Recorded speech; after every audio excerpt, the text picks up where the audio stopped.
नमस्कार विद्यार्थी मित्रांनो, मी रुपाली देवरमनी आज इयत्ता 12वी इकॉनॉमिक्स विषयाबद्दल चर्चा करत आहोत। प्रकरण 9 आहे भारतातील नाणे बाजार आणि भांडवली बाजार।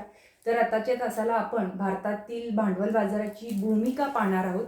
भारतातील भांडवल बाजाराची भूमिका पाहणार आहोत। तर पहिला आहे त्यामधील दीर्घकालीन मुदतीची बचत। पहिला आहे दीर्घकालीन मुदतीची बचत। बघा, औद्योगिक संस्था आणि सरकारकडून गुंतवणुकीच्या निधींची वाढती मागणी असते, परंतु ही वाढती मागणी पूर्ण करण्यासाठी आर्थिक स्रोतांची उपलब्धता अपुरी असते।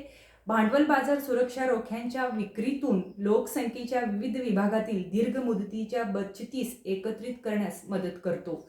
दुसरा आहे समभाग भांडवल पुरवणे। समभाग भांडवल पुरवणे। बघा, भांडवल बाजार उद्योजकांना समभाग भांडवल प्रदान करतो। मालमत्ता खरेदी करण्यासाठी तसेच व्यवसाय कार्यवाहीसाठी त्याचा वापर करता येऊ शकतो। तिसरा आहे परिचालन कार्यवाही कार्यक्षमता। परिचालन कार्यवाही कार्यक्षमता भांडवली बाजार व्यवहारातील खर्च कमी करतो व व्यवहार प्रक्रिया सुलभ करून समभागाच्या खरेदी विक्रीतील निरसनाची वेळ कमी करून कार्यवाही कार्यक्षमता प्राप्त करण्यास मदत करतो। त्यानंतरचा आहे त्वरित मूल्यांकन। बघा, भांडवल बाजार समान समभाग आणि कर्ज रोखे साधनाचे उचित आणि त्वरित मूल्य निश्चित करण्यास मदत करतो। पुढचा आहे समन्वय। बघा, भांडवल बाजार वास्तव आणि वित्तीय क्षेत्र, समभाग आणि कर्ज रोखे, सरकारी आणि खाजगी क्षेत्र, देशांतर्गत आणि बाह्य निधी इत्यादीमध्ये एकत्रीकरण करतो। भांडवल बाजार वास्तव आणि वित्तीय क्षेत्र, समभाग आणि कर्ज रोखे, सरकारी आणि खाजगी क्षेत्र, देशांतर्गत आणि बाह्य निधी इत्यादींमध्ये एकत्रीकरण करतो। अशा प्रकारे आपण भांडवल बाजाराची भूमिका पाहिलेली आहोत। त्यामध्ये पहिलं होतं दीर्घकालीन मुदतीची बचत, दुसरा आहे समभाग भांडवल पुरवणे, तिसरा आहे परिचालन कार्यवाही कार्यक्षमता, चौथा आहे त्वरित मूल्यांकन, पाचवा आहे समन्वय। आता आपण भांडवल बाजारातील समस्या पाहणार आहोत। भारतीय भांडवल बाजारातील खालीलप्रमाणे समस्या आढळून येतात। त्यामधील पहिला आहे वित्तीय घोटाळे। त्यामध्ये पहिला आहे वित्तीय घोटाळे। वाढत्या आर्थिक घोटाळ्याचा परिणाम म्हणजे भांडवल बाजारातील न भरून येणारा तोटा। यामुळे सार्वजनिक अविश्वास देखील वाढला आहे आणि वैयक्तिक गुंतवणुकीबाबतचा आत्मविश्वास कमी झाला आहे। दुसरा आहे अंतस्थ माहितगारांनी किंमत गैरफेरफार। अंतस्थ माहितगारांनी किंमत गैरफेरफार, तर त्यालाच इनसाइडर ट्रेडिंग असं म्हटलं जातं। म्हणजे कंपनीची गुप्त माहिती असल्याने एखाद्याला वैयक्तिक लाभासाठी अप्रकाशित माहितीची खरेदी विक्री करणे, गैरप्रकार केलेली किंमत हाताळणी म्हणजे स्वतःच्या फायद्यासाठी काही व्यक्तीच्या मदतीने खरेदी विक्री करून भागाच्या किमती वाढवणे, अशा बेकायदेशीर पद्धतीचा भांडवल बाजाराच्या सुगम कार्यवाहीवरही परिणाम झाला आहे। नंतरचा आहे तिसरा कर्जाची अपुरी साधने। कर्जाची अपुरी साधने।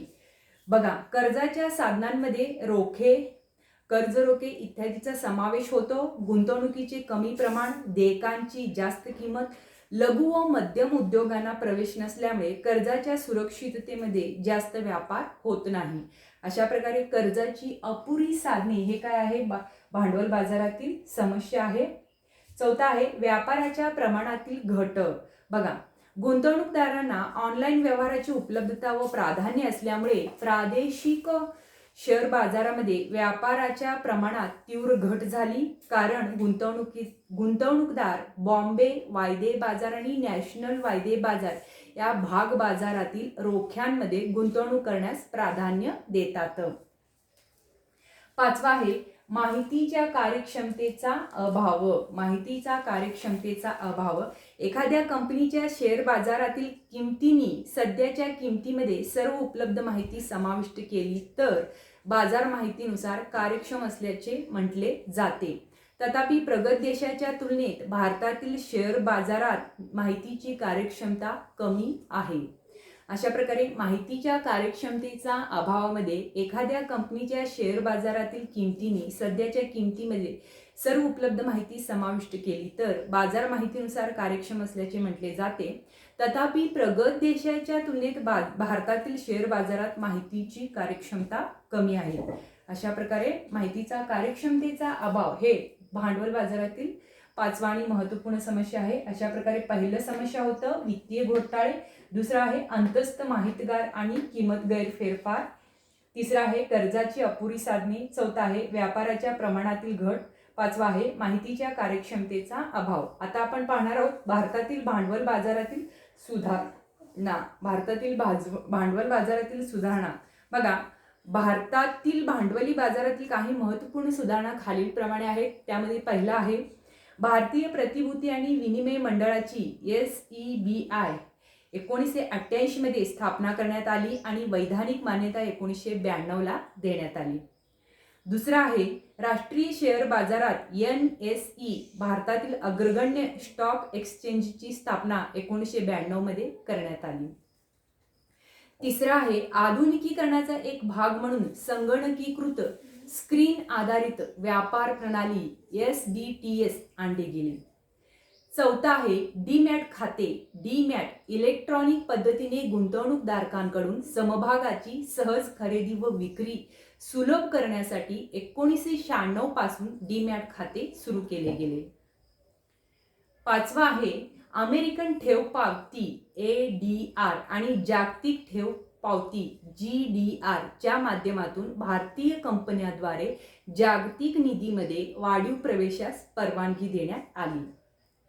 सहावा आहे गुंतवणूकदारांची जागरूकता वाढविण्यासाठी आणि गुंतवणूकदारांचे हित जपण्यासाठी 2001 मध्ये गुंतवणूकदार शिक्षण आणि संरक्षण निधी IEPF ची स्थापना करण्यात आली. अशा प्रकारे भारतातील भांडवल बाजारातील सुधारणाविषयी आपण माहिती पाहिलेला आहोत. आता ॲडिशनल माहिती म्हणून आपण काय करणार आहोत, अर्थव्यवस्थेतील आर्थिक धोरण पाहणार आहोत. त्यामध्ये मौद्रिक धोरण आणि राज्य वित्तीय धोरण यांच्यातील फरक थोडक्यात आपण पाहणार आहोत. मौद्रिक धोरणामध्ये मध्यवर्ती बँकेमार्फत अंमलबजावणी केली जाते, तर राज्य वित्तीय धोरणामध्ये केंद्र सरकारमार्फत अंमलबजावणी केली जाते. दुसरं मौद्रिक धोरणामध्ये पैशाच्या पुरवठ्याशी निगडीत असते, तर राज्य वित्तीय धोरणात कर आणि खर्चाशी निगडीत असतात. तर मौद्रिक धोरणात वित्तीय स्थिरता हे ध्येय असते, तर राज्य वित्तीय धोरणात आर्थिक व सामाजिक विकासाचे ध्येय असते. मौद्रिक धोरणात संख्यात्मक स्वरूपाचे असते, तर राज्य वित्तीय धोरण हे गुणात्मक स्वरूपाचे असते. अशा प्रकारे आपण ॲडिशनल माहितीमध्ये अर्थव्यवस्थेतील आर्थिक धोरणामध्ये मौद्रिक धोरण आणि राज्य वित्तीय धोरण यांच्यातील फरक आपण पाहिलेला आहोत. तर आपला प्रकरण इथेच संपतो. नमस्कार.